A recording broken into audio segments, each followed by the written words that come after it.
Hello दोस्तों, मैं दिनेश चौधरी आप सभी का स्वागत करता हूं पीएससी बाय डीसी सर हमारे यूट्यूब चैनल पर। इस चैनल पर हम एमपीपीएससी परीक्षा के लिए निशुल्क तैयारी कर रहे हैं और एक क्रमबद्ध तरीके से हमने लगभग 5 यूनिट अब पढ़ना शुरू किया। 3 यूनिट लगभग समाप्त कर चुके हैं, 2 भी समाप्त हो जाएगी। इस क्रमबद्ध तरीके की तैयारी से आप लोग अपना मूल्यांकन करते हुए आगे बढ़ रहे हैं, इसीलिए हमने एक और कार्य शुरू किया, एमसीक्यू सीरीज टॉपिक वाइज कराना शुरू किया, जिससे आप समझ सके कि कौन सा टॉपिक आपका कमजोर है और किसे ज्यादा महत्व देना है। इसी में हमने जो पहली यूनिट के नए टॉपिक जुड़े उनको पहले बेस बनाया। आज हम स्मृतियों के टॉपिक पढ़ने वाले हैं, चलिए शुरू करते हैं।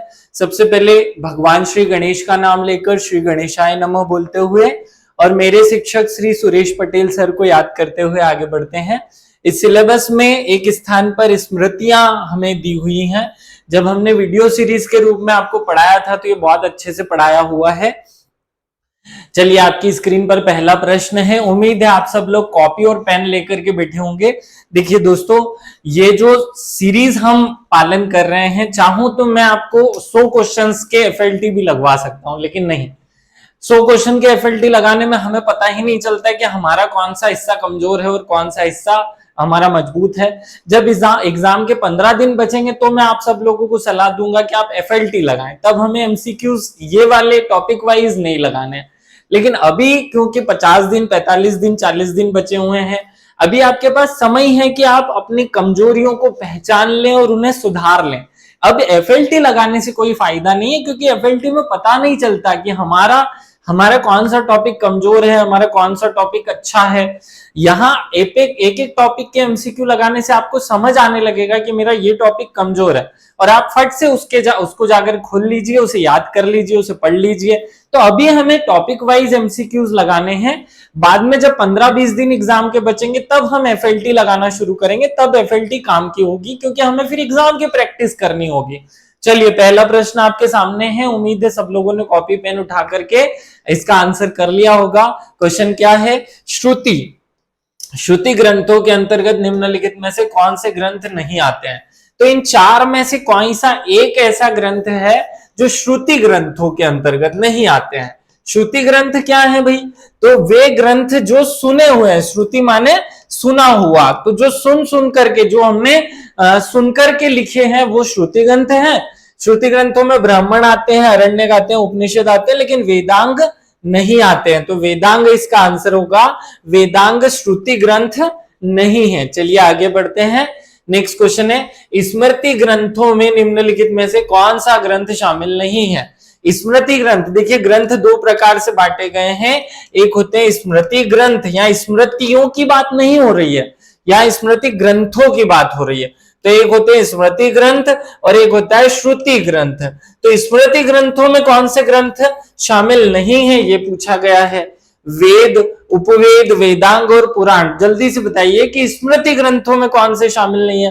देखिए, जो वेद हैं वो यहां आते हैं, और बाकी के जो हैं वो हमारे स्मृति ग्रंथ नहीं है। सॉरी, स्मृति ग्रंथ में वेद शामिल नहीं है, क्योंकि वेद तो सुना हुआ ग्रंथ है। ईश्वर ने ऋषि मुनियों ने अपनी अगली पीढ़ी को, अगली पीढ़ी ने और अगली पीढ़ी को बताया। तो वेद जो है इसका सही आंसर हो जाएगा। चलिए आगे बढ़ते हैं, नेक्स्ट क्वेश्चन पे आते हैं। डॉक्टर काणे के अनुसार मुख्य स्मृतियों की संख्या कितनी है? देखो, स्मृतियों की संख्या के बारे में बहुत विवाद है कि उनकी टोटल संख्या कितनी है। मूलतः डॉक्टर काणे के अनुसार जो स्मृतियों की संख्या है वो आपसे पूछी जा रही है। स्मृतियों की संख्या डॉक्टर काणे के अनुसार कितनी है? 18 है। याद रखना, 18। कितनी? 18। कैसे याद रखेंगे? तो ये जो काणा आदमी है, इसने 18 की उम्र में दिखना बंद हो गया था। 18 की उम्र में इसको दिखना बंद हो गया, क्योंकि 18 की उम्र में तो बच्चे अंधे हो जाते हैं ना, प्यार में अंधे हो जाते हैं। तो वो प्यार में हो जाते हैं ना अंधे, 16 में होते थे पहले, अभी 18 में होने लगे हैं, यूं मान लो। तो प्यार में अंधा हो गया, इसलिए वो क्या हो गया? अंधा होने से काणा हो गया। चलिए, 2 आंख से अंधा और 1 आंख से अंधा काणा हो गया। मनुस्मृति का अंग्रेजी में अनुवाद करने वाला व्यक्ति कौन था? भाई, मनुस्मृति का अंग्रेजी में अनुवाद हुआ था। आप सब जानते हैं कि अंग्रेजी शासन काल के दौरान इनका स्मृतियों का अंग्रेजी में अनुवाद हुआ, और अंग्रेजी में अनुवाद करने वाला जो स्मार्ट व्यक्ति था वो कौन था? William Jones, James Prinsep, Robert Bruce Foote या जेम्स हिक्की? तो याद रखिए विलियम जोन्स जो है इन्होंने स्मृतियों का अंग्रेजी में अनुवाद करवाया था। बहुत महत्वपूर्ण फैक्ट है ये, इस क्वेश्चन पे एक स्टार होना चाहिए। चलिए आगे बढ़ते हैं। अगला प्रश्न है, मनुस्मृति की रचना किसके शासन काल में हुई? गुप्त काल में, मौर्य काल में, शुंग काल में या सातवाहन काल में? जल्दी से आंसर कर लो कि मनुस्मृति की रचना कौन से काल में हुई है। आप सबको पता होना चाहिए कि जो मनुस्मृति है वो शुंग काल में रची गई है। कब रची गई है? मैंने आपको एक टेबल बनवाई थी, या टेबल एक वीडियो फॉर्मेट में जब मैं आपको पढ़ा रहा था तो एक टेबल में मैंने सारी स्मृतियां कब कब रची गई, उनका जो कार्य है, वो समय काल है, वो आपको बताया हुआ है। तो मनुस्मृति की रचना जो है वो शुंग काल में हुई है, याद रखिएगा। आगे बढ़ते हैं। मनुस्मृति में कुल कितने अध्याय हैं? आप सबको पता होना चाहिए कि मनुस्मृति में कितने अध्याय हैं। देखिए, मनुस्मृति सुनते ही मन की 12 बज जाती है। कितनी बज जाती है? 12। दिमाग पर या शक्ल पर 12 के भाव आ जाते हैं। तो इसलिए मनुस्मृति में कितने अध्याय हो गए? 12 अध्याय हो गए। याद रख लेना 12 अध्याय हैं। ये जो मैं बातें बोल देता हूं ना, फालतू की बातें, ये इसको कनेक्ट कराने के लिए, इनका वास्तविकता से कोई संबंध नहीं है। वर्तमान रूप से मनुस्मृति किसके द्वारा लिखी गई है? देखो, वर्तमान में जो मनुस्मृति हमारे पास उपलब्ध है ये किसके द्वारा लिखी गई है? तो मूल मनुस्मृति तो मनु द्वारा लिखी गई, लेकिन वर्तमान मनुस्मृति जो है वो उनके वंशज जो है भृगु ऋषि द्वारा लिखी गई। किसके द्वारा लिखी गई है? भृगु ऋषि द्वारा। तो ए ऑप्शन जो है आपका सही होगा, भृगु ऋषि द्वारा वर्तमान मनुस्मृति को लिखा गया है। याद रखिएगा ये। आगे बढ़ते हैं, नेक्स्ट प्रश्न पाते हैं। सृष्टि की उत्पत्ति का वर्णन मनुस्मृति के किस अध्याय में मिलता है? बहुत इंपॉर्टेंट प्रश्न है। सृष्टि की उत्पत्ति का वर्णन मनुस्मृति के किस अध्याय में मिलता है? आपको याद रखना है कि सृष्टि की उत्पत्ति का जो वर्णन है वो मनुस्मृति के प्रथम अध्याय में ही मिल जाता है। कहां मिल जाता है? कि सबसे पहले तो यही बताया जाए ना कि उत्पत्ति कैसे हुई सृष्टि की। तो मनुस्मृति का पहला अध्याय, मनुस्मृति जो है उसका पहला अध्याय ही ये बताता है कि सृष्टि की उत्पत्ति कैसे हुई है। ये आपको याद रखना है। सृष्टि की उत्पत्ति का वर्णन जो है मनुस्मृति के पहले अध्याय में मिलता है। चलिए आगे बढ़ते हैं। विज्ञानेश्वर द्वारा रचित मिताक्षरा नामक टीका किस स्मृति पर लिखी गई है? तो मिताक्षरा जो नाम की टीका है वो कौन सी स्मृति पर लिखी गई? बहुत महत्वपूर्ण है ये भी बहुत महत्वपूर्ण, कानूनी किताबों का आधार बनती है ये किताब मिताक्षरा। तो मिताक्षरा जो है वो याज्ञवल्क्य की स्मृति पर लिखी गई है। किस स्मृति पर? याज्ञवल्क्य की स्मृति पर। अगर आप लोगों ने मेरा स्मृति वाला वीडियो नहीं देखा है तो आप बहुत कुछ मिस कर रहे हैं, जरूर उसको देख लें, क्योंकि ये जो मैं क्वेश्चन करवा रहा हूं ये मेरे मन से नहीं बना लिए। ये नेट, सेट या यूपीएससी, एमपीपीएससी, यूपी, पीसीएस ऐसी एग्जाम्स में पूछे गए प्रश्न है। मैंने मन से बिल्कुल कम प्रश्न बनाए हैं। मैंने ज्यादातर रेफरेंस के लिए उन्हीं प्रश्नों को रखा है ताकि आपको आइडिया लगे। आगे बढ़ते हैं। 10वां प्रश्न है, निम्नलिखित में से कौन सी स्मृति सर्वप्रथम महिलाओं के संपत्ति के अधिकारों का वर्णन करती है? तो महिलाओं के संपत्ति के अधिकारों का वर्णन कौन सी स्मृति करती है? जल्दी से बताओ भैया। महिलाओं के जो संपत्ति के अधिकार है उसका वर्णन याज्ञवल्क्य की स्मृति करेगी। क्या करेगी? याज्ञवल्क्य की स्मृति करेगी कि महिलाओं को भी संपत्ति का अधिकार होना चाहिए। खैर वो पूर्ण रूप में नहीं स्वीकार करते हैं, लेकिन याद रखना है।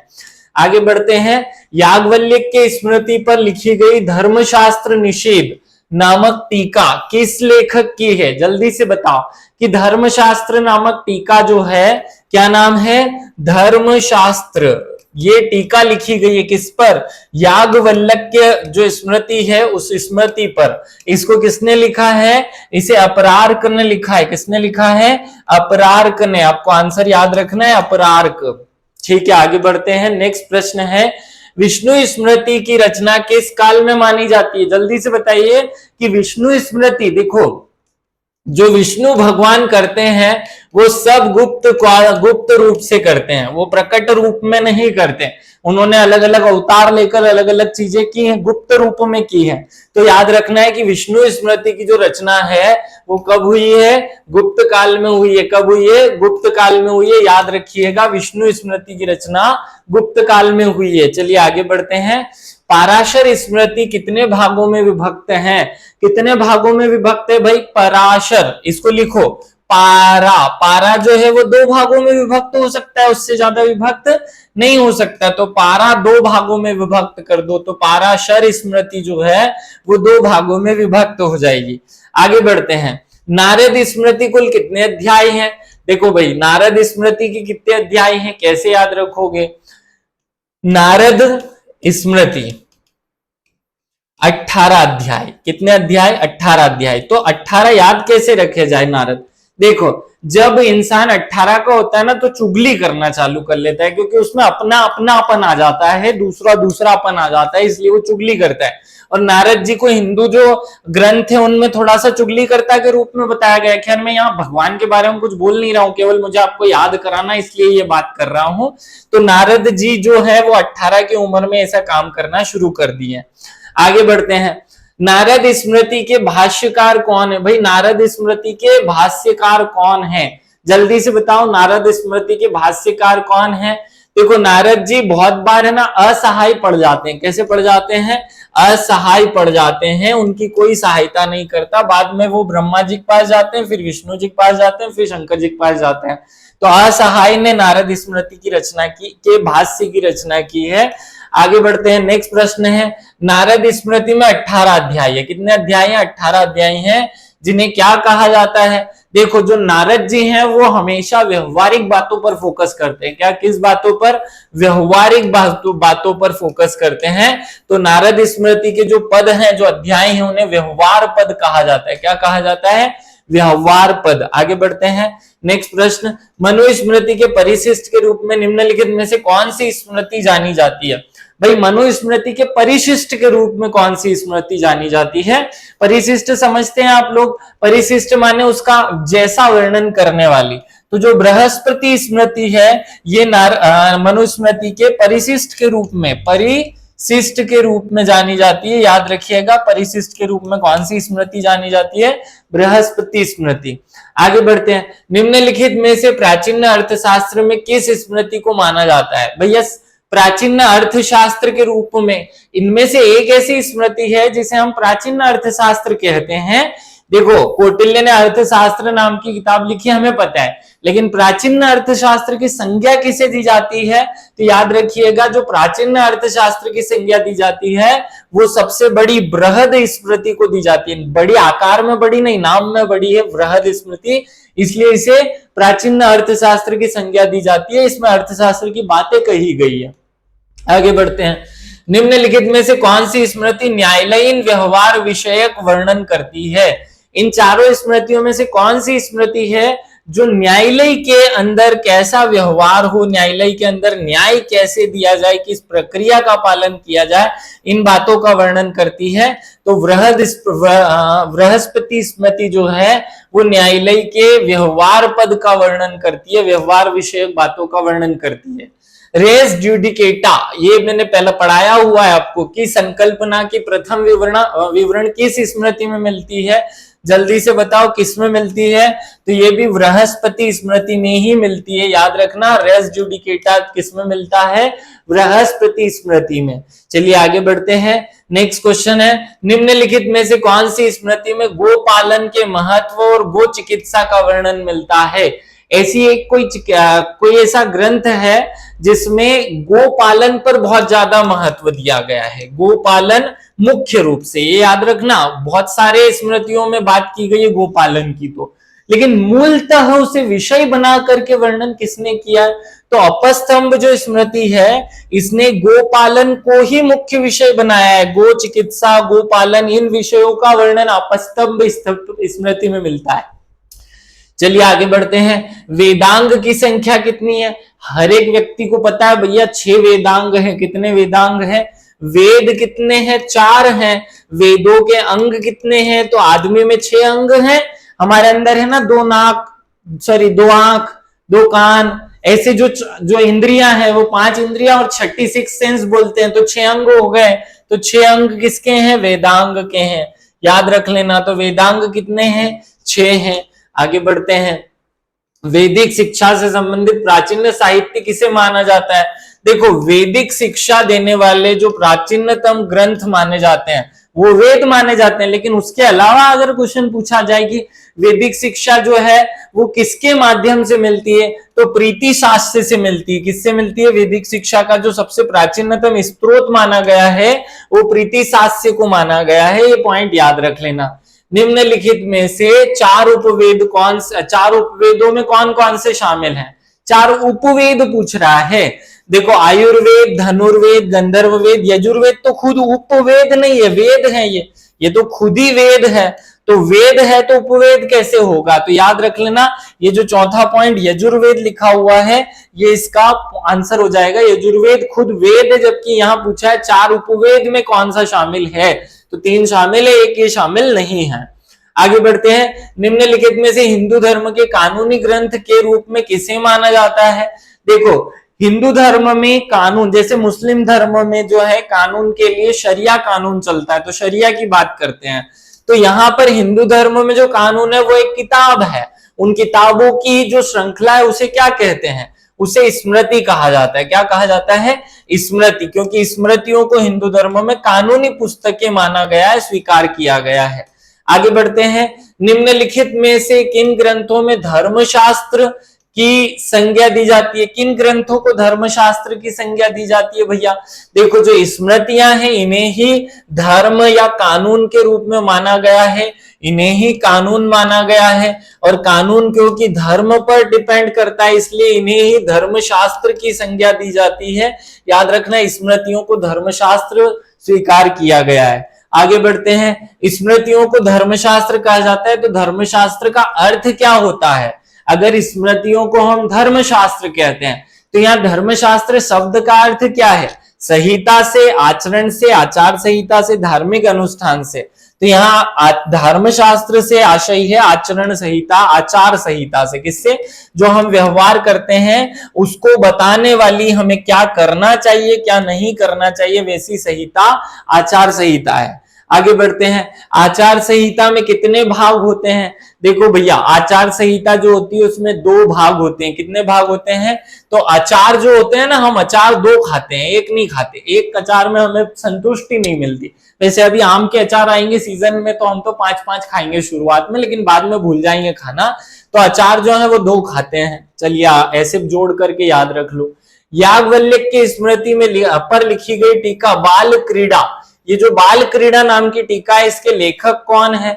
जल्दी से बताओ भैया कि याज्ञवल्क्य की स्मृति पर जो बाल क्रीड़ा नाम की टीका लिखी गई है उसे अपरकी, विज्ञानेश्वर, विश्वरूप या यशोधर्म ने लिखी है। जल्दी से बताओ। देखो, बालकों का रूप धरकर कृष्ण भगवान ने रखा था ना, छोटे से बलि महाराज का रूप, बालक का रूप, और पूरी पृथ्वी या तीनों लोकों को एक पग में नाप दिया था। तो विश्व को नाप देने का काम बाल रूप में किया था, इसलिए बाल क्रीड़ा जो है वो विश्व रूप द्वारा लिखी गई है।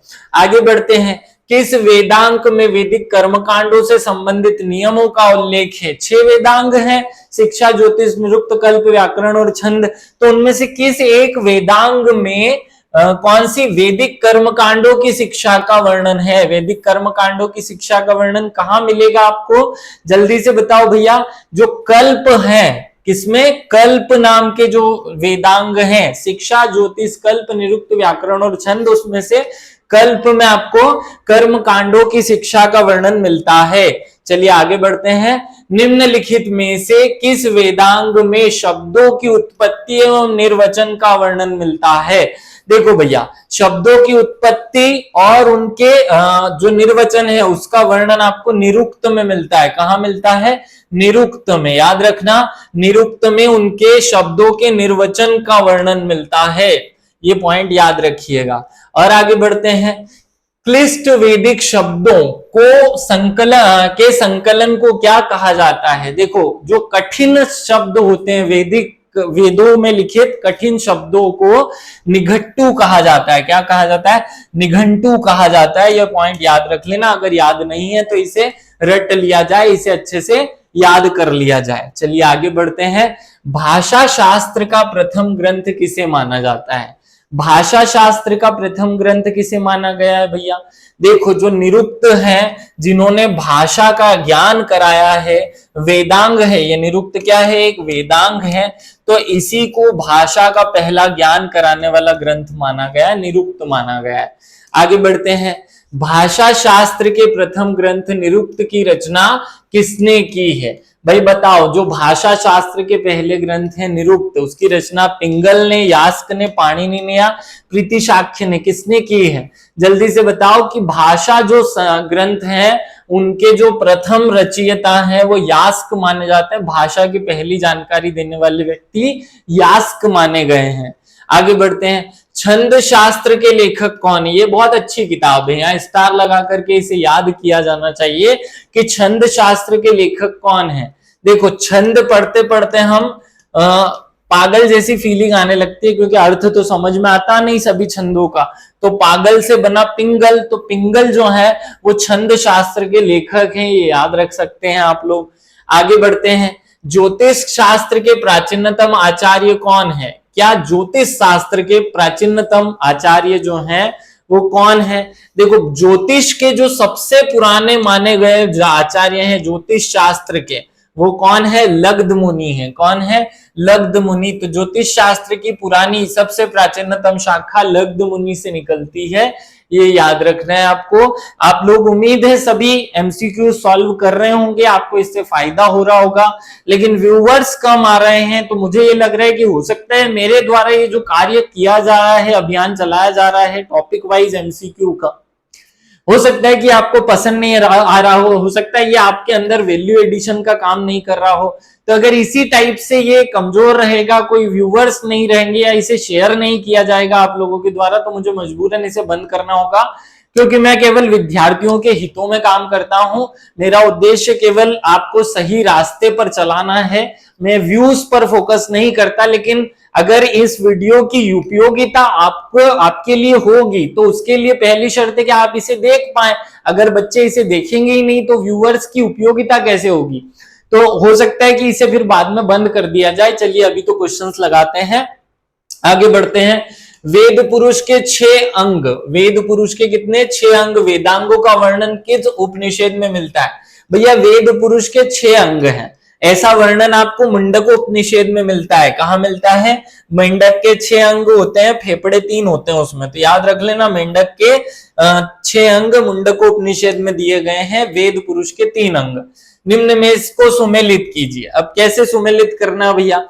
शिक्षा, ज्योतिष, कल्प, निरुक्त और छंद, ऐसे 4 वेदांगों के नाम लिखे हुए हैं और वेद पुरुष के अंग बताए गए हैं कि कौन सा अंग वेद पुरुष का कौन सा अंग है। जल्दी से बताओ कि शिक्षा जो है वो क्या मानी गई है? शिक्षा जो है वो नाक मानी गई है। क्या मानी गई है? शिक्षा व्यक्ति की नाक होती है। अब आगे बताओ, ज्योतिष क्या माना गया है? जल्दी से बताओ। ज्योतिष जो है वो चरण या पैर माने गए हैं। निरुक्त क्या माना गया है? तो निरुक्त जो है उसे कान स्वीकार किया गया है और छंद को नेत्र स्वीकार किया गया है। इस प्रकार वेद पुरुष के 6 अंगों का वर्णन मिलता है। आगे बढ़ते हैं। निम्नलिखित में से किस वेदांग में सूत्र साहित्य कहा गया है? किस वेदांग में को सूत्र साहित्य की संज्ञा दी जाती है? भाई एक ऐसा वेदांग है जिसे हम सूत्र साहित्य कहते हैं, सूत्र साहित्य की संज्ञा देते हैं। तो सूत्र साहित्य की जो संज्ञा है वो कल्प नाम के वेदांग को दी जाती है। किसे दी जाती है? कल्प नाम के वेदांग को दी जाती है। ये पॉइंट याद रखिएगा आप, कल्प को दी जाती है। आगे बढ़ते हैं। निम्नलिखित में से सूत्र साहित्य के अंतर्गत कौन सा शामिल नहीं है? सूत्र साहित्य में कौन सा शामिल नहीं है? धर्म सूत्र, गृह सूत्र, वेद, श्रोत सूत्र या वेद? तो इसका आंसर आपको बताने की जरूरत नहीं पड़नी चाहिए। वेद जो है वो अपने आप में वैदिक साहित्य माने गए हैं, तो वेद धर्मशास्त्र के अंग कहां से हो सकते हैं? चलिए आगे बढ़ते हैं। नेक्स्ट क्वेश्चन है, निम्नलिखित में से किसमें वैदिक समाज के नियमों का वर्णन, कानूनों का वर्णन या व्यवस्था का वर्णन मिलता है? तो यहाँ जो कौन सा ऐसी रचना है जिसमें वैदिक साहित्य के या जिसमें वैदिक समाज के कानून और नियमों का वर्णन मिलता है? आपको याद रखना है, जो धर्म सूत्र है उसमें वैदिक समाज के नियमों, कानूनों, सामाजिक व्यवस्था, किसका? नियमों का, कानूनों का, सामाजिक व्यवस्था का, सबका वर्णन मिलता है। तो ये कहां मिलता है? धर्म सूत्र में मिलता है। याद रखिएगा, धर्म सूत्र इसका आंसर होगा। आगे बढ़ते हैं, नेक्स्ट क्वेश्चन पे आते हैं। व्यक्ति और परिवार कर्म कांडों के संबंध में जो कर्म कांड किए जाते हैं उनका उल्लेख कहाँ मिलता है? देखो, व्यक्ति और परिवार से मिलकर घर बनता है तो उसका वर्णन आपको गृह सूत्र में मिलेगा। कहाँ मिलेगा? गृह सूत्र में व्यक्ति और परिवार के कर्म कांडों का वर्णन मिलता है। आगे बढ़ते हैं, निम्नलिखित में से किसमें मानव जाति के कल्याण हेतु कर्म कांडों का उल्लेख मिला? भैया, कर्म कांडों का उल्लेख जो है वो व्यक्ति और परिवार की बात हो तो गृह सूत्र आएगा, और अगर वो पूछे मानव जाति के कल्याण के लिए कौन से कार्य करने चाहिए तो उन सब का वर्णन श्रोत सूत्र में मिलेगा। कहाँ मिलेगा? श्रोत सूत्र में। दोनों में डिफरेंस है, खुद के लिए करना हो तो गृह सूत्र और समाज के लिए करना हो तो श्रोत सूत्र, ये दोनों का अंतर याद रखिएगा। आगे बढ़ते हैं, शुल्व का शाब्दिक अर्थ क्या है? शुल्व शास्त्र जो है ना उसमें से शुल्व शब्द का अर्थ क्या है? शूल, कांटे, रस्सी, शाला। जल्दी से आंसर कर लो, उसका अर्थ है रस्सी। क्या अर्थ होता है? शुल्व सूत्र में शुल्व शब्द का अर्थ है रस्सी। आगे बढ़ते हैं, निम्नलिखित में से किस ग्रंथ में वैदिक यज्ञ के निर्माण की विधि या वेदों में यज्ञ के निर्माण की ज्यामितीय विधि का वर्णन मिलता है? आपको याद रखना है कि कौन सा ऐसा ग्रंथ है जिसमें वेदों के निर्माण या यज्ञों के निर्माण की ज्यामितीय विधि, क्या ज्यामितीय विधि जो है उसका वर्णन मिलेगा? तो शुल्व सूत्र में आपको यज्ञों के निर्माण की या यज्ञ वेदिकाओं के निर्माण की ज्यामितीय विधि का वर्णन मिलता है। आगे बढ़ते हैं, निम्नलिखित में से कौन सा भारतीय ज्यामिति का प्राचीनतम ग्रंथ माना गया है? तो भैया, अब भी मैंने बताया पिछले प्रश्न में कि यज्ञ वेदी के निर्माण की ज्यामिति विधि का वर्णन अगर शुल्व में है तो शुल्व सूत्र में ही भारत की प्राचीनतम ज्यामितीय संरचना या ज्यामितीय गणित को समझाया गया होगा, व्यवस्था को बताया गया होगा। अगले प्रश्न बातें, निम्नलिखित में से कौन सा ग्रंथ महाभारत के भीष्म पर्व का अंग है? देखो, महाभारत के भीष्म पर्व में एक कथन रामायण श्री कृष्ण भगवान कहते हैं अहम ब्रह्मास्मि, और वहां से कहानी शुरू होती है और फिर एक 18 अध्याय की बड़ी लंबी चौड़ी सी किताब रचना हो जाती है जिसे भागवत गीता कहते हैं। तो ये जो श्रीमद् भागवत गीता है ये कहाँ बोली गई थी? ये भीष्म पर्व में बोली गई थी, याद रखिएगा। तो भीष्म पर्व जो है वो इसका अंग है। आगे बढ़ते हैं, भागवत गीता में कुल कितने अध्याय हैं? तो ये गलती से मैं अभी आपको बता चुका हूं कि श्रीमद् भागवत गीता में कितने अध्याय हैं। श्रीमद् भागवत गीता में भी 18 अध्याय हैं। कितने अध्याय हैं? 18 अध्याय हैं। आगे बढ़ते हैं, निम्नलिखित में से कौन सा ग्रंथ विश्व की रचना, विध्वंस और पुनर्निर्माण की व्याख्या करता है? इस दुनिया में ऐसी कौन सी किताबें हैं जो विश्व के निर्माण की, विध्वंस की, फिर से पुनर्निर्माण की, इन सब बातों को घटनावश या क्रमवश बताती है? तो जो हमारे पुराण हैं वो पूरे विश्व का निर्माण कब हुआ, कैसे हुआ, फिर कब कैसे विनाश होगा, इन सब बातों की व्यवस्था या व्याख्यान देती है। तो पुराण जो है वो विश्व के निर्माण की बात करते हैं। पुराणों की संख्या कुल कितनी है? पुराणों की संख्या भी उतनी है जितनी श्रीमद् भागवत गीता में अध्याय है। तो 18 पुराण जो है वो अभी वर्तमान में हिंदू धर्मशास्त्र में स्वीकार किए गए हैं। निम्नलिखित में से कौन से ग्रंथ में ब्रह्मा, विष्णु और शिव अर्थात महेश को समर्पित है? भैया, एक ऐसा ऑप्शन है इनमें से जो ब्रह्मा, विष्णु और महेश तीनों को समर्पित है। तो जो पुराण है उनमें ब्रह्मा, विष्णु, महेश की स्तुति और उनके बारे में विवरण मिलता है कि उनमें से एक जनरेटर, एक ऑपरेटर और एक डिस्ट्रॉयर का काम करता है। इसीलिए हम इनको GOD, जनरेटर, ऑपरेटर और डिस्ट्रॉयर, गॉड कहते हैं। आगे बढ़ते हैं, तो संसार के निर्माण, विध्वंस और रचना की बात भी यही होगी। सर्वाधिक प्राचीन पुराण कौन सा है? देखो, सबसे पुराना जो पुराण है वो मत्स्य पुराण है। कौन सा पुराण है? मत्स्य पुराण जो है वो सबसे प्राचीनतम पुराण है। आगे बढ़ते हैं, विक्रमांक देव चरित्र के लेखक कौन है? भाई, विक्रमांक देव चरित्र की जो रचना है या इस किताब के लेखक जो है वो विल्हड़ है। कैसे याद होगा? विक्रमांक से विल्हड़, ऐसे ही जोड़ लो एक दूसरे को, दोनों एक जैसी टोन आपको दिखाई देगी। और आगे बढ़ते हैं, अष्टांग हृदय की रचना किसने की? जो आयुर्वेद है ना उसका सार तत्व अष्टांग हृदय में निहित है और इसकी रचना वाग्भट्ट ऋषि द्वारा की गई थी। तो वर्तमान में भी आयुर्वेद का सबसे प्रामाणिक ग्रंथ अष्टांग हृदय वाग्भट्ट द्वारा रचित है। सिद्धांत शिरोमणि के लेखक कौन है? सिद्धांत शिरोमणि नाम का जो किताब है उसके लेखक कौन है? भाई भास्कराचार्य ने बहुत अच्छी किताब लिखी जिसमें बहुत से सिद्धांतों का वर्णन है। सिद्धांत शिरोमणि भास्कराचार्य की किताब है। आगे बढ़ते हैं। विशाल मंजिका या भवन कोश नाम का जो संग्रह है, नाम की जो रचना है, ये किसके द्वारा की गई है? तो याद रखिएगा राजशेखर द्वारा इसकी रचना की गई है। राजशेखर ने ही भुवन कोश नाम की जो किताब है, वर्णन है, ग्रंथ है, उसका रचना किया है। हितोपदेश किसकी कृति है, किसकी रचना है? देखिए हितोपदेश नाम का जो पुस्तक है, इस पुस्तक के जो रचयिता है हित उपदेश, सबके हित में उपदेश। अब हित के उपदेश कौन देता है? पंडित जी देते हैं। तो यहाँ ऑप्शन में आपको एक दिख रहा होगा नारायण पंडित। क्या नाम दिख रहा होगा? नारायण पंडित। तो नारायण पंडित ने ही सबके हित के उपदेश दिए हैं। अगला, काव्य अलंकार किसकी रचना है? भैया काव्य अलंकार किसकी रचना है? काव्य अलंकार जो है भामह की रचना है। किसकी रचना है? भामह की रचना है। और आगे बढ़ते हैं। शिशुपाल वध, शिशुपाल वध की रचना किसने की? आप सब लोगों को पता है कि शिशुपाल वध पर एक नाटक भी बना, एक बड़ा ग्रंथ भी बना। शिशुपाल वध की रचना माघ ने की है। किसने की है? माघ ने। हमने इस टॉपिक में जो स्मृतियों नाम का जो टॉपिक था उससे रिलेटेड एग्जाम में आज तक पूछे UPSC, UPPCS, net, JRF, set, सब एग्जामों में पूछे हुए प्रश्नों को लगा लिया।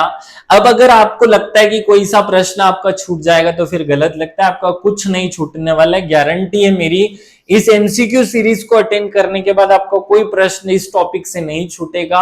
आप सभी को विशेष रूप से निवेदन है कि इसे शेयर करना ना भूलें। आप लोग शेयर करना भूल जाते हैं। कमेंट करके ये बताना ना भूलें कि ये आपको कैसे लगती है वीडियो सीरीज।